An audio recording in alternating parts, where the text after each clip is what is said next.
BBC Radio 5. The Unopened Casebook of Sherlock Holmes. 6 extraordinary adventures written by John Taylor, with Simon Callow as Sherlock Holmes and Nicky Henson as Dr. John Watson. The third adventure, the Paddington Witch.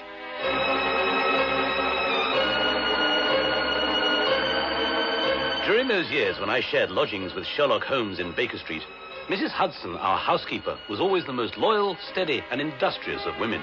Hot drinks, clean linen, and buttered potatoes appeared in the right places at the right times, and with unfailing regularity, clocks were wound, lamps were turned up, and beds were turned down. But one year, just before Christmas, in Paddington Church Street, not far from our lodgings, a rather good bakery opened. And it was Mrs. Hudson's connection with this little shop that drew Holmes and me into the dark and strange events which I have taken it upon myself to chronicle under the title, The Paddington Witch. Do you not like your pie, Holmes? Mine was excellent. Oh, it's no doubt a perfectly fine specimen of its kind, Watson. The combination of mushrooms with beef, however, is not altogether to my taste. Mrs. Hudson gets them in especially, you know. So she does. Should I conceal it in the coal scuttle, do you think? Oh, no need for that, dear chap. I dare say I could finish it for you. I'd be most obliged. Of course, Watson, I am banking on the probability that after eating 2 of these, you will have little appetite left for what follows. What does follow? If you'd studied Mrs. Hudson's apron, my friend, you might have deduced it for yourself. Flake of pastry dusted with fine sugar. Without question, Apfelstrudel. Have you finished, gentlemen? Thank you, Mrs. Hudson. The pie was particularly delicious. Watson, as you see, is just finishing his. Is something troubling you, Mrs. Hudson? Me, Mr. Holmes? Why should you think that? I see you've recently scorched your sleeve against the fire. Not like you to be so incautious. Well, sir, to be truthful, I have had something on my mind. Please, you know I'm cursed with a voracious curiosity. Do sit down. Tell me. Oh, very well. Thank you, sir. Well, it concerns that new bake shop in Church Street. Kate and Bess Smollett, the sisters who run it, were childhood friends of mine. I've not seen them for years until they opened the shop just before Christmas, or when it was a joy to see them doing so well. Well, then suddenly, sir, about a month ago, Bess was to be seen no more, though they'd always shared the shopkeeping until then. Well, Kate always made some excuse about her sister being out or unwell, but I knew something was up, and I made up my mind to go in there and find out what it was. Mrs. Hudson, the bread and the steak pie. Let me put them in your bag. Oh, thank you, Kate. You're quiet in here this afternoon. I shall be closing soon. Mornings are my busy times. Your busy times? What's the way you talk, Kate? I'll be closing soon. My busy times. You used to say we and our. Well, just a manner of speaking. Bess, as you know, don't do so much these days. No, was sick or out or away for a few days. I never see her, Kate. I dare say she'll get over it. I wouldn't trouble yourself with it. But I do trouble myself with it, Kate Smollett. Now, are we or are we not friends? You know we are. Well, then out with it. What's it all about? I swear, Kate, I'll not leave this shop until you tell me. Oh, well. Why shouldn't you know? Long as you promise not to prattle it round the neighbourhood. Kate. No, I mean it. I don't want gossip spoiling my business. You'll understand when you've heard it. I suppose it started the day those Ransom brothers come knocking at our door asking for money and threatening the worst if we didn't pay it. Oh. Remember Fairburn, the pawnbroker? Yes. Burnt to the ground for daring to tell them what to do with their threats. Well, and what about you and Bess, Kate? Did you pay? We gave them what we could, but they said it wasn't enough. And then, just to show us what nasty stuff they're made of, they did a wicked thing. You'd better come and look. Here, in the coal bunker. There. Good Lord, what is it? Delivered to our door the day we sent those villains packing. Well, it's some animal or other. Burnt to a frazzle. Not just some animal. Jacko. Bessie's Jack Russell. She doted on him. Ever since it happened, she's been shut in her room deep in some dreadful grief. But I'm breaking my oath to her telling you this, Martha, and you must promise not to try and see her. But what can she be doing locked away like that? Shh. Not now. Look outside. It's him. Garth's Ransom himself. The worst of those 2 wicked dog killers. Oh, I wonder what the villain wants now. You open. Yes, Mr. Ransom, for normal business. It's my brother. He ain't too well. Bellyache. You told me your sister done a bit of doctoring on the side. Well, you can tell her I want a bit of her witching for our soul. Let's have no witch talk here, Mr. Ransom. As for Bessie's gifts, it's true she can soothe a cough and break the back of a fever. And collywobbles. You said she could work her ways on that. I dare say. Yeah. Well, you tell her she's to come and take a look at my brother. We've the shop to look after, Mr. Ransom. Later, then. If I have to put up with his moaning much longer, I'll put him out of his misery myself. This evening. Or you know what. She'll be there. But, Kate, I can't make sense of this. Well, if Bess won't leave her room, how will you persuade her to go to those tenements and minister to the man who killed her dog? I'll find a way. You don't cross the Ransom brothers twice, Martha. Except in your dreams.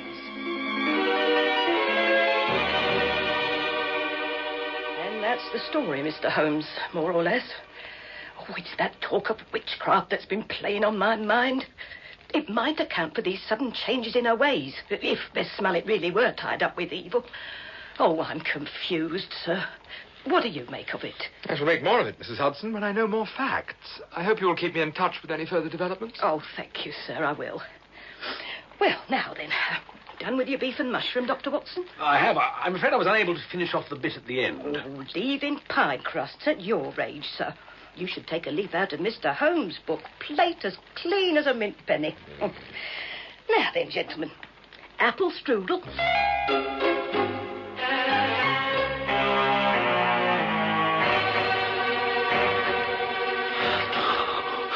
Frost in the bones. Get it at the root before the flesh turns black. Got to heat the blood, lad.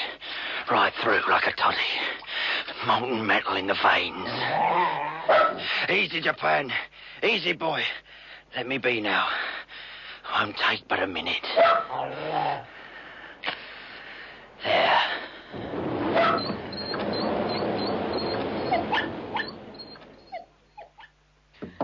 Mr. Holmes. Mr. Holmes? Yes. I'm sorry to wake you so early, sir, but up at the Smoky, something awful's happened. Go and wake Dr. Watson, please. I'll be right down. I met Holmes on the stairs, and in no time we were on our way to the tenements in Church Street. The Smoky, as locals called it, accompanied by Mrs. Hudson. We were there soon enough to find a crowd of tenants gathered in the courtyard. Yeah, well, that dog's seen everything. Pity he can't talk. He hollered loud enough last night, though, Mrs. Freeman. Oh. Thought someone was making sausages out of him. Well, you wouldn't be laughing, Frank Bailey, if you'd saw what I'd seen. Someone called for a doctor. Can I be of assistance? Would be late, sir. Sol Ransom's well past doctoring. Besides, the coppers have just whisked him off to the morgue. Here, you're Dr. Watson, and... Oh, Mr. Holmes, sir. I've not seen you in a while. Mrs. Freeman, how are you? I'm well, thank you, sir. I take it you were a witness to what happened here last night. Well, almost. We live right underneath them Ransom brothers, so we don't miss a lot of their tricks. About 3 o'clock this morning, their door goes bang, and one of them comes down the stairs to the courtyard. As he passes our door, he's muttering to himself about the cold, the blooming cold. Well, not quite those words, sir, but you get the meaning. A minute later, he's down in the yard below with that vicious little dog of his. So I think, right, he's feeding the hungry blighter. Let's hope he don't make too much noise about it. And then suddenly there's this great flash, like lightning struck the courtyard. And that dog's yowling like a moonsick wolf. Oh, well, me and Ben come running down and, oh, found him here. Oh, I mean, what was left of him. Cooked like meat and black as coal. His face was about the only human bit left of him, and the look on that, oh, I don't like to remind myself. Thank you. Mr. Holmes. Mrs. Hudson. Mr. Holmes, I want you to meet Kate, Bessie's sister from the baker's shop. You remember I spoke of them, sir. Indeed I do, Mrs. Hudson. Was it not Saul Ransom, the man who died here last night, whom they believed responsible for murdering their dog? Yes, Mr. Holmes, but the thing is... Oh, you remember I didn't know... Sorry, I better let Kate tell you herself. Mr. Holmes, Martha Hudson here tells me you're a man to be trusted. I endeavour to be so, Miss Smollett. This must be between yourself and me, sir. And Dr. Watson, please. I keep no secrets from him. Oh, very well, sir. It's my sister Bess. I'm afraid she may have had something to do with what happened here. Oh? She was aflame with anger after what they did to Jacko, and I believe she had revenge on her mind, sir. Understandable, perhaps. That's not the whole of it, though. You see, sir, she's been visiting Saul Ransom for his stomach complaint. And she came here, Mr. Holmes. She came here last night. Now, Garth Ransom is saying she did for his brother. Oh, Mr. Holmes, suppose he was right. Yet Saul Ransom died in the yard. And from all accounts, he was a large man. Do you think your sister could have carried him downstairs and set fire to him without his consent? No, sir, but Ransom is saying his brother was witched, that it was Bess that witched him. And the thing is, she's gone, Mr. Holmes, disappeared. And you might say it's just like she was whirled away on a broomstick.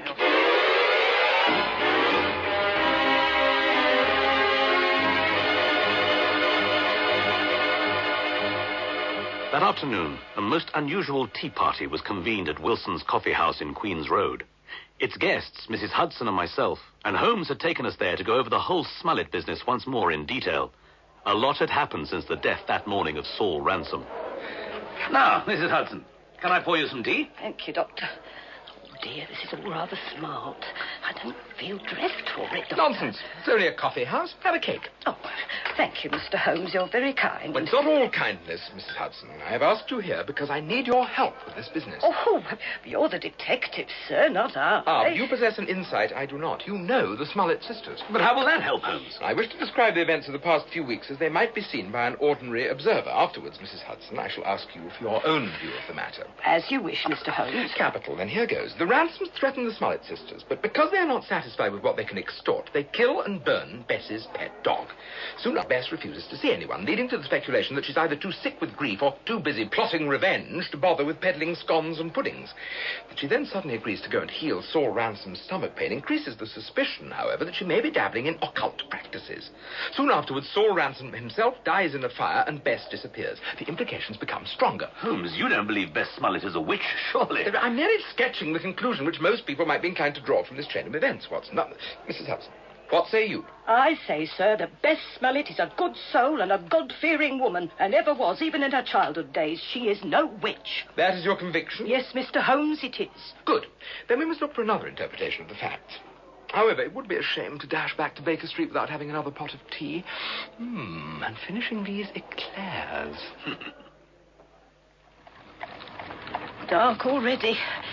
Are we nearly there, Mr. Holmes? A few minutes, Mrs. Hudson. Holmes, there appears to be some sort of commotion on Paddington Green. Yes, and the way they're running to it can only mean misfortune for some poor soul. Cabby, take us as near as possible to the trees there, please. We'll see for ourselves, Watson. I wouldn't go too near if I was you, mate. Is someone hurt? Well beyond mending, and it ain't a pleasant sight. It's all right. I'm a doctor. Wait here, Mrs. Hudson. No, sir, I'll come too. I'm not afraid. Dear God. It's a body, all right, but blackened from head to toe like a stick of charcoal. Help me turn it onto its back, Watson. Right. Oh, the features are burned, too. Just discernible. May I take a look, sir? Yes, Mrs. Hudson, of course. Oh, You know who it is, I think. it's Bess Smollett, Doctor. Oh, dear Lord. Here, there's something here. Let me see that. It was stuck to that, to the body. Rather crude writing. Can you decipher it, Holmes? Thou shalt not suffer a witch to live. It's Garth Ransom. That's who it is. He's done away with her in revenge for his brother. Better get the police. They'll soon round the villain up. Watson, come here. There's something odd about this. You've seen bodies burnt on the battlefield. Of course. And smelled them. I'm with you, Holmes. That awful smell of burnt hair and flesh. There is none of it here. An unnatural phenomenon. Doctor, why must you always jump to the most remote conclusions? But there is actually something else. Look, something glinting inside the mouth. Hold the teeth apart for me. Well, if I must. That's it. There. And another. Good Lord. 2 silver bright threepenny piece. What were they doing in the poor woman's mouth? I believe the answer to that question would take us closer to knowing everything, my dear fellow. The following evening, when I returned from some Christmas shopping, I found Holmes in good spirits. It was evident that he'd been shut away all day in his room, smoking a long succession of pipes and ruminating on the matter of Bess Smollett's murder. I suppose you've not heard the news, Holmes. Garth Ransom is arrested for Bess Smollett's murder. Mrs. Hudson told me. I was not greatly surprised. They dragged him off this morning, protesting his innocence, of course. No, of course, but that's only to be expected, since he is indeed innocent. Well, I believe you're the only one who thinks so. Ah, here's Mrs. Hudson. It's your favourite, gentlemen. Mushroom and beef pie. Ah. Now, I told Kate Smollett how much you'd enjoyed the others, and she's just now brought these round. Personal delivery. Though, to be direct with you, Mr. Holmes, she's more than a little cross with you at present. Really? I've only met the lady once. How could I have offended her? I was telling her you didn't think it was Garth Ransom that murdered her sister. She says she's quite sure you're mistaken. Well, no doubt it comforts her to think the affair is sewn up. She's still with you? She's staying for the evening, sir. The poor thing's grieving terribly. I'd better go down and join her if you've all you need. Would you eat this for me, dear fellow? You know I cannot abide them. I'm sorry, Holmes, I couldn't. I had a sandwich in Bond Street. Then I shall shroud it in my pocket handkerchief, like so, and take it with me. You're going out? The Old Bailey, an appointment with a barrister of my acquaintance. Have a pleasant evening. I bought myself a copy of Cranham's magazine today. I shall read about snow holidays in Austria. Good night, Holmes.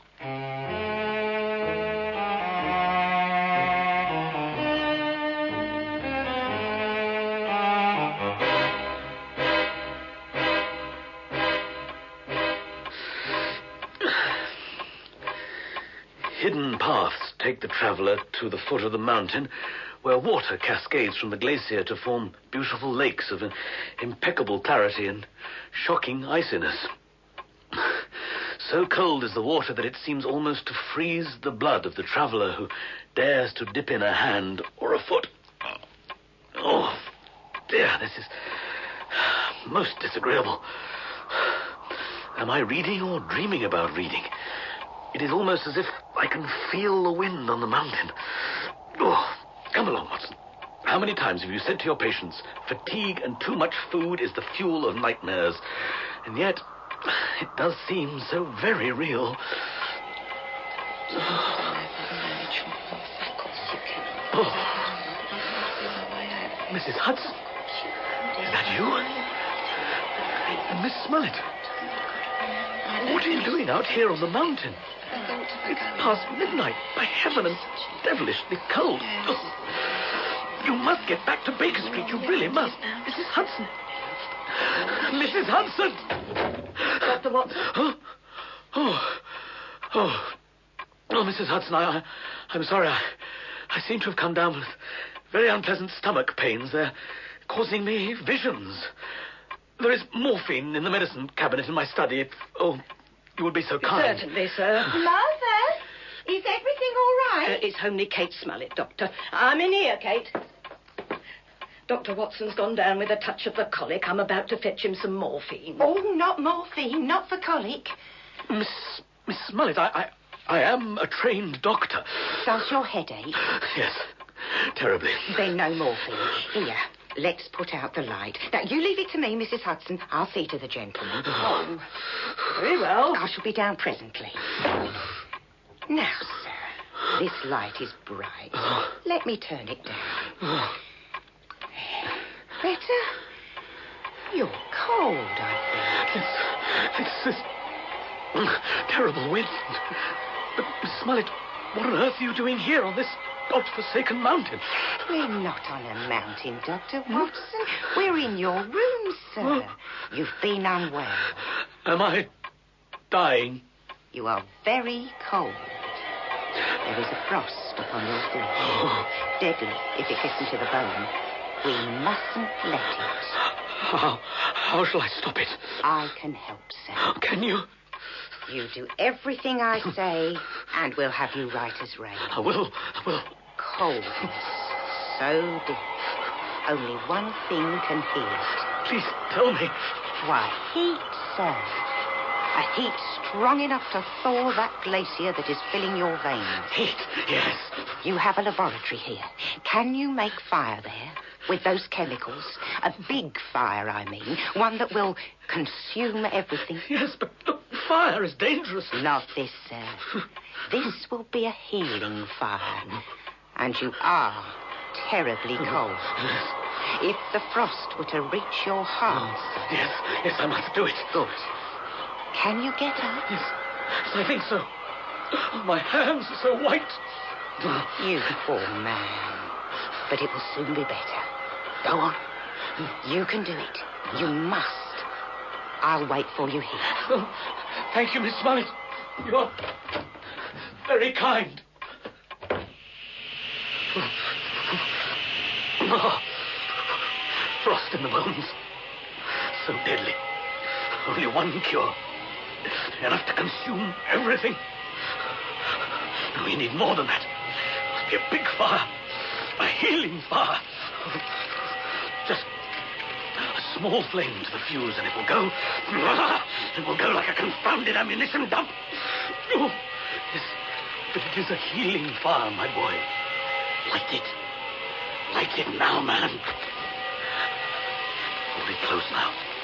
When it blows, it will hurtle the ice in the flesh to the far ends of the universe. Embrace it, then. Watson! No! Get out! Give me that! I can't. I'll die. Watson, for goodness sake, man, let go! Oh! No!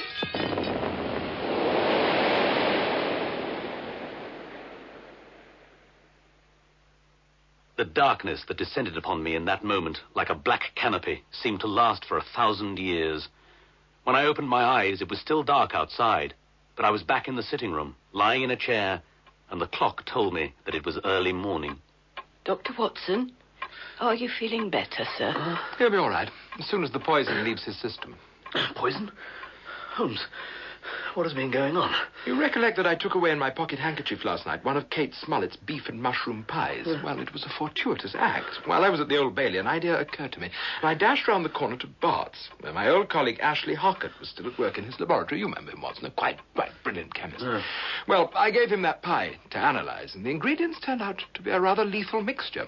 Apart from normal edible mushrooms, there were two sinister varieties included in the recipe. Russula emetica, which produces symptoms of colic, and Paniolina foensecii, which induces, amongst other things, hallucinations and feelings of being persecuted, as well as extremes of physical sensation, heat, cold, and pain.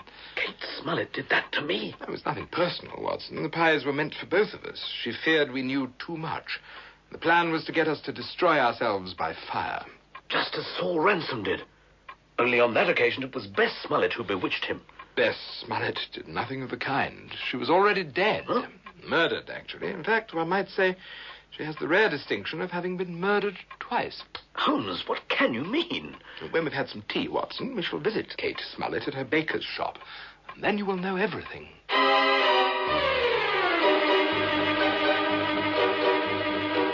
You'd better tell me what this is all about, Mr. Holmes.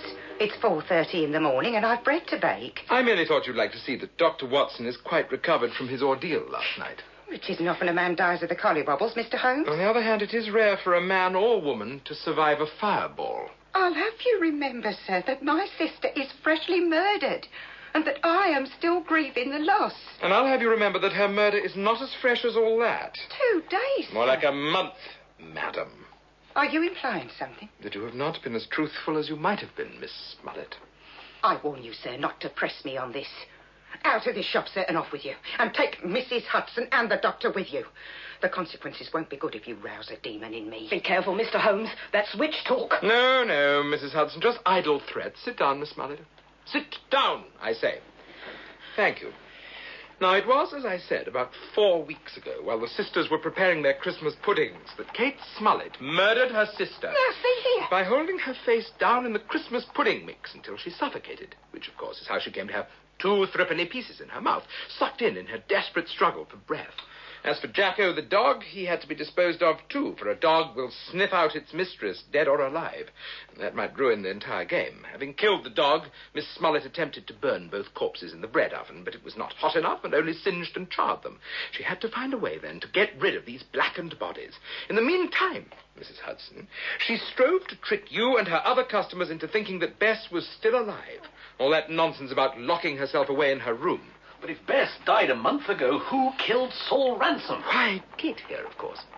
One of the Ransoms was sold a poisoned pie, and she knew one of them would eat it. It didn't matter which.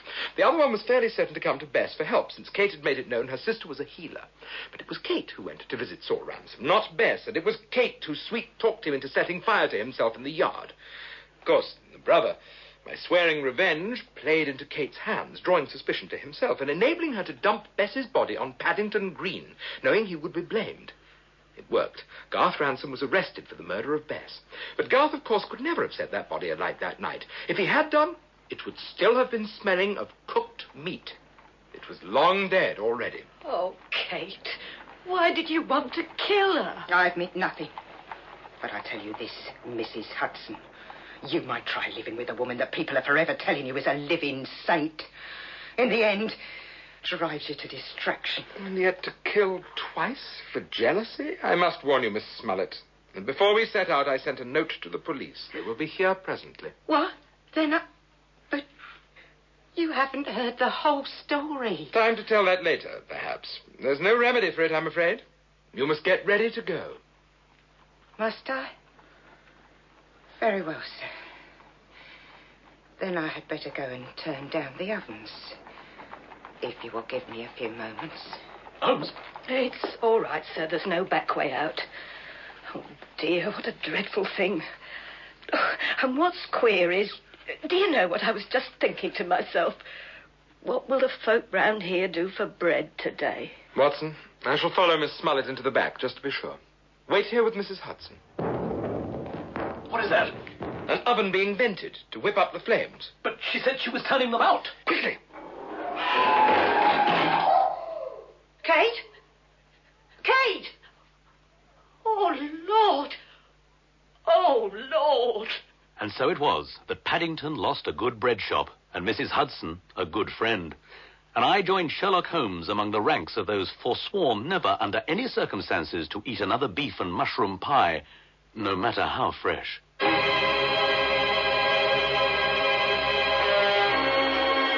In The Paddington Witch, you heard Simon Callow as Sherlock Holmes and Nicky Henson as Dr. Watson. Mrs. Hudson was played by Jill Graham, Kate Smollett by Gilly Mears, and Mrs. Freeman by Geraldine Fitzgerald. Jonathan Taffler and David Thorpe appeared as Garth and Saul Ransom. Other parts were played by members of the cast. The Unopened Casebook of Sherlock Holmes is written by John Taylor and directed by Peter Hutchins.